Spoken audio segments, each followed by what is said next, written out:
Anas bin Malik radhiyallahu anhu berkata, dia kata Nabi SAW bersabda, Nabi kata tidak akan jadi kiamat sehinggalah masa terasa cepat, sehinggakan setahun rasa macam sebulan, sebulan rasa macam seminggu, seminggu rasa macam sejam, seminggu rasa macam sehari, sehari rasa macam sejam. Wa takunu sa'ah kaddarmati finnar, 1 jam rasa macam sekali percik api. Tuan-tuan muslimin dan muslimat yang dirahmati Allah sekalian, saya dah baca hadis ni dah tak tahu berpuluh kali dah. Malam ni kita baca lagi. Ulama dalam mensyarahkan hadis kata tanda kiamat masa dirasa cepat.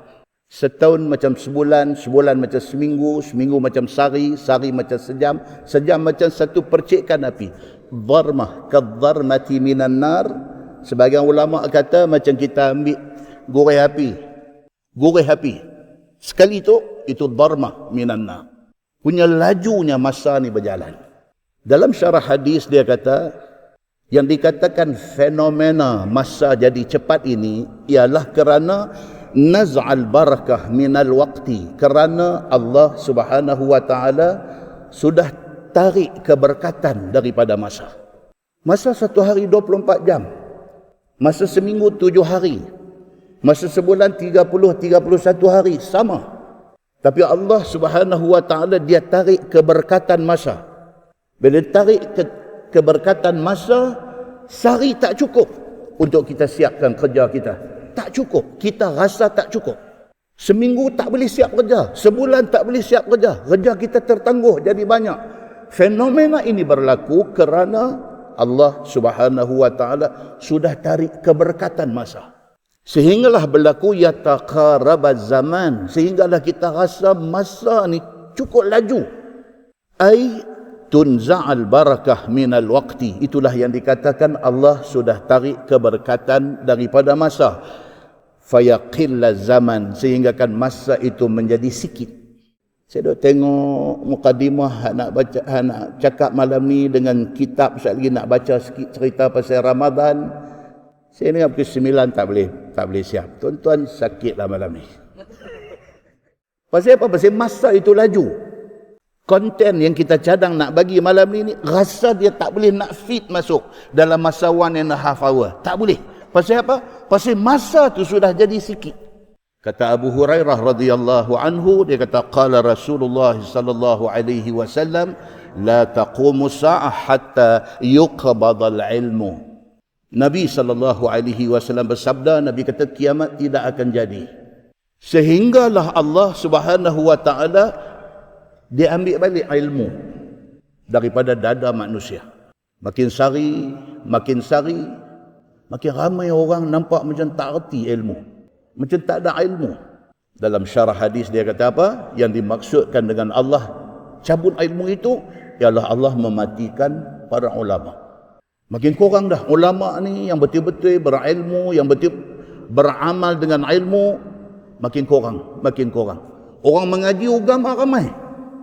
Kalau dulu mengaji agama Al-Azhar saja, hari ini daripada Jordan ada, daripada Morocco ada, daripada Syria ada, daripada Indonesia ada. Local university sahaja berapa universiti yang menawarkan kursus ijazah dalam bidang agama. Lambakan lulusan agama dalam negara ni sampai tak boleh nak bagi peluang pekerjaan lagi dah. Tapi tak tahu apa salah dia, tak tahu di mana silap dia, tak tahu tang mana tak kena dia. Tuan-tuan pilih masjid mana pun yang ada, bukan dalam Pulau Pinang, di mana-mana sahaja. 30 hari sebulan, 30 malam ada kuliah. Itu masjid. Belum kira bawah masjid ada 7 surau. Surau pun kalut juga duk buat pengajian. Yang akhirnya apa? Masjid ada 20 orang, surau ada 15 orang. Punya mengaji ini, punya nak mengaji ini. Habang tang mana pi, habang tang mana sampai. Tapi kita tengok realiti di dalam masyarakat, nampak tak erti agama ni makin duk menjadi-jadi. Allah Subhanahu wa taala sudah tarik. Dia sudah tarik ilmu daripada dada manusia. Kata Nabi sallallahu alaihi wasallam, kiamat tidak akan jadi sehinggalah kamu tengok fenomena ini. Kamu tengok orang belajar agama tapi tak hati. Wa yataqarrabaz zaman, masa laju, masa duk spin laju. Sehari habis. Kita rasa macam baru lagi semayang tarawih dalam bulan Ramadan. Minggu depan Ramadan mai dah. 7 hari lagi start dah. Subhanal malikil ma'bud. Dia mai balik lah. Dia mai balik. Wa taksurat zalazil. Dan semakin banyak al-zalazil. Zalazil ni daripada zilzal. Tuan-tuan duk baca Quran. Ayat iza zulzilatil ardu zilzalaha. Zulzilah. Asal maksud zilzal ataupun plural dia zalazil ini, asal maksud dia ialah earthquake, gempa bumi. Itu asal dia. Tapi dalam konteks hadis yang kita baca ni, ulama hadis kata bukan maksud gempa bumi, tetapi maksud dia apa? Kekacauan yang berlaku di dalam masyarakat. Semakin banyak zalazil, semakin banyak zilzal, semakin banyak kekacauan, huru-hara, kelam kabut, tenggelam punca, tak tahu nak ikut yang mana. Wa tazharal fitan. Fitnah semakin menunjukkan rupa. Segala macam fitnah duk jadi dalam masyarakat kita hari ini.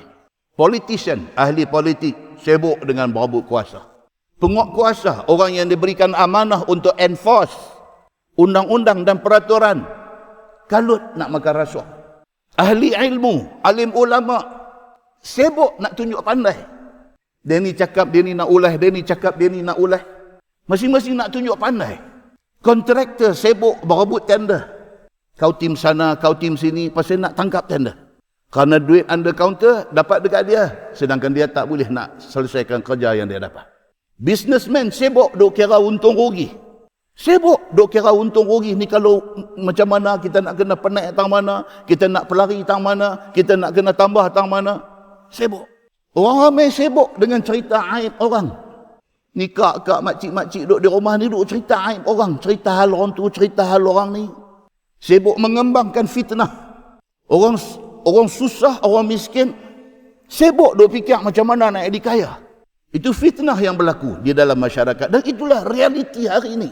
Kata Nabi SAW, wa yakthurul haraj. Nabi kata, dan kiamat tidak akan jadi sehinggalah berlaku al-haraj. Banyak berlaku al-haraj. Ha-rajim. Ha simpui. Ha-rajim. Haraj. Abu Hurairah radhiyallahu anhu, bila dengar Nabi kata akan banyak berlaku haraj, Abu Hurairah kata, al-haraj ya Rasulullah. Apa itu haraj? Qala Nabi SAW, al-qatlu. Al-qatlu. Nabi kata haraj itu ialah pembunuhan demi pembunuhan. Tadi seorang bawa pergi mahkamah. Dia ustaz, bunuh mak. Dia bukan cerita pecah masuk rumah orang, tuan rumah jaga, dia tikam. Bukan setakat itu saja. Bukan cerita dia pergi samun orang di tengah jalan, kawan tu lawan dia bunuh. Bukan setakat itu saja. Anak bunuh mak. Kemarin satu sahabat hantar satu video di Mesir. Perbicaraan mahkamah, kes jenayah, kes satu anak bunuh mak di Mesir. Anak masih student di Universiti Al-Azhar, bidang pengajian Islam. Mak yang dia bunuh tu hafaz 30 Quran. 30 juzuk Quran. Mak dia ni seorang hafizah, hafal Quran. Dia bunuh mak dia. Nanti saya bagi dekat kawan-kawan kita yang duk rakam ni, video tu tuan-tuan tengok. Hakim cakap Arab tapi dia ada bahasa Inggeris di bawah tu. Sebelum dia jatuh hukum, hakim baca a'udzubillahi minasyaitonirrajim. Wa qada rabbuka alla ta'budu illa iyyah wa bil walidaini ihsana. Imma yablughanna 'indakal kibara ahaduhuma aw kilahuma fala taqul lahumā uff wa la tanharhumā wa qul lahumā qawlan karīmā. Tuan-tuan, Arab Mesir baca Allahu akbar. Wakhfid lahuma janaha dhulli minar rahmah wa qul rabbirhuma kama rabbayani saghira. Hakim baca surah Al-Isra ayat 23 24. Allah kata, dan Tuhanmu telah memerintahkan kamu supaya jangan sembah lain daripada Allah. Wa bil walidaini ihsana, dan dengan dua mak ayah ni buat baik. Ulama tafsir kata apa? Ayat tu Allah sebut perintah suruh manusia ni sembah Allah, Suruh buat baik dengan mak pak. Boh dalam satu ayat menunjuk kata apa? Menunjuk kata perintah suruh anak-anak jaga mak bapak ni sama besar dengan perintah taat Allah. Tuhan kata imma yablughanna indakal kibar ahaduhuma aw kilahuma, kalau mak ayah hang seorang atau dua-dua sekali sudah tua, fala taqul lahuma uff, kata pun tak boleh. Tak kiralah ayah tua ke, mak tua ke, dua-dua tua ke, kita sebagai anak ni nak kata pun tak boleh. Respect ni kena sampai tahap tu. Pun tak boleh kata. Wala tanharhuma, apatah lagi hang nak jerkah dia, tak boleh. Wa qul lahuma qawlan karima. Tuhan kata apa? Cakap elok-elok dengan mak bapak. Hakim baca ayat 23, 24 surah Al-Isra. Baca di depan budak Al-Azhar ni mengaji syariah ke Usuluddin tak tahu ni. Baca. Hakim kata apa dekat dia? Ya Taha, nama budak tu Taha. Kamu student fakulti Islam. Kamu belajar tentang perintah Allah suruh buat baik kepada ibu bapa.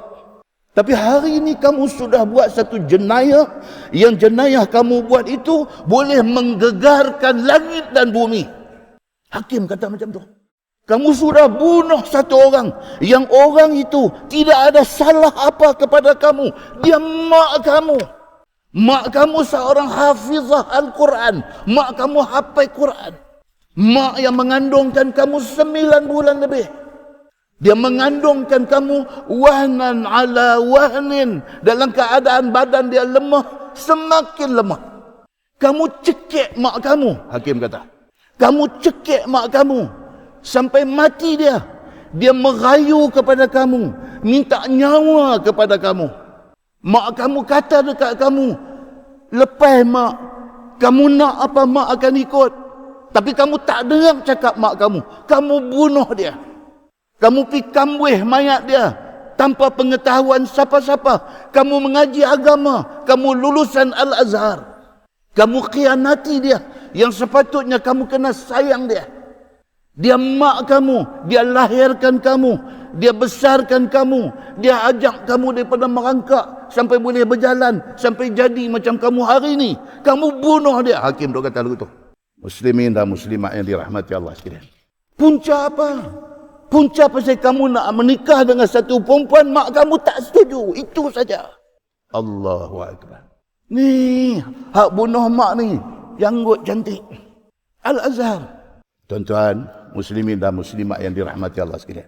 Itulah yang dimaksudkan oleh hadis Nabi sallallahu alaihi wasallam, kata kiamat tidak akan jadi sehingga jadi zalazil. Jadi huru-hara kekacauan. Bahkan kemuncak dia jadi al-haraj. Jadi pembunuhan demi pembunuhan. Muslimin dan muslimat yang dirahmati Allah sekalian. Fitnah agama, ajaran sesat. Pemikiran yang bercelaru tentang agama. Fitnah dalam masyarakat, maksiat berleluasa. Bergaduh politik. Bergaduh pasal aliran mazhab. Negara dan umat Islam tak bersatu. Tak bersatu. Umat Islam dizalimi. Tak ada satu kuasa negara Islam lain yang bangun mempertahankan orang Islam yang kena bunuh hari-hari di Palestin. Mana dia kuasa Islam? Allah bagi kekayaan kepada semua negara Islam. Jangan cakap Saudi, jangan cakap negeri-negeri Kuwait, Iraq, jangan cakap Malaysia ni yang jauh daripada Middle East pun. Oleh kerana orang Islam duduk sini, Allah bagi minyak keluar di sini. Tapi apa jadi? Kita tak mau bersatu. Kita suka bergaduh. Kita tak mau nak duduk semeja, sembang, bincang, letak Quran dan hadis sebagai hakim yang menentukan siapa betul, siapa salah. Kita tak mau. Kita nak bergaduh. Bukan di Malaysia, satu dunia macam tu jadinya. Tuan-tuan, dalam surah At-Takwir, dalam surah At-Takwir ayat 8 dan ayat 9. Tuhan kata apa? Wa idzal mau'udatu su'ilat bi ayyi dzanbin qutilat. Tuhan kata ingatlah apabila baby perempuan yang dibunuh ini, mereka ditanya. Ayat ni asal dia turun kisah Arab jahiliah dulu. Kalau dapat anak perempuan, pergi kambuh hidup-hidup. Itu asal dia. Tapi ayat ni apply. Al-ibrah bi'umumi lafzi la bi khususi sabab. Itu kaedah dalam tafsir. Ayat Quran itu kita tak boleh tengok turun pasal apa, tapi tengok dari segi ibrah pengajaran dia. Semua baby-baby hak mati di Palestin tu semua esok Tuhan tanya baby-baby ini. Wa idzal mau'udatu su'ilat, apabila anak-anak kecil yang tak ada dosa apa ni, depa tiba-tiba korban di dalam peperangan ini, depa ditanya oleh Allah Subhanahu wa taala, bi ayyi zambin qutilat, dosa apa hampa ni sampai hampa kena bunuh? Ulama tafsir kata apa? Ini ayat Allah sindir. Allah sindir, indirect. Allah nak tanya kita yang tak mempertahankan depa, tapi Allah tanya depa. Allah tanya budak yang menjadi korban ni, hang kena bunuh pasal apa? Apa salah hang? Bukan Allah nak tanya dia. Sebenarnya Allah nak tanya kita, orang Islam yang melihat kekejaman dan kezaliman itu tapi tak buat apa. Allahu Akbar. Tuan-tuan, muslimin dan muslimat yang dirahmati Allah. Sedih bila kita tengok, sedih apa yang jadi. Tapi benda ni semua dah dibagi tahu oleh Allah Subhanahu wa taala.